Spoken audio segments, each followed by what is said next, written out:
Hello everyone, I hope you will be fine. और आज के वीडियो में मैं अपने प्यारों को वेलकम करती हूँ। आज मैं आपके साथ शेयर करूँगी बहुत ही प्यारे, खूबसूरत और स्टाइलिश से बेबी गर्ल के लिए क्यूट मेहंदी के आइडियाज़। ईद हो, बच्चियाँ मेहंदी ना लगाएं ऐसा तो हो ही नहीं सकता।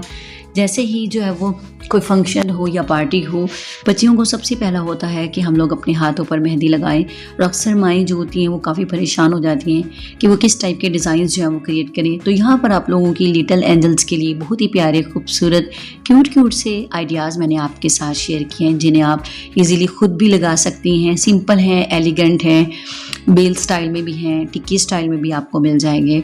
और इसके अलावा चांद वाली मेहंदी डिज़ाइन, थोड़ी सी बारीक सी बेल भी आपको मिल जाएगी। फ्रंट हैंड पे लगा लें, आप लोग बैक हैंड पे भी लगा सकते हैं, वो आपकी अपनी चॉइस है। यहाँ पर आपको डिफरेंट स्टाइल्स और पैटर्न में मेहंदी के खूबसूरत और क्यूट से आइडियाज़ दिखाए जा रहे हैं। वीडियो को आपने कंप्लीट वॉच करना है।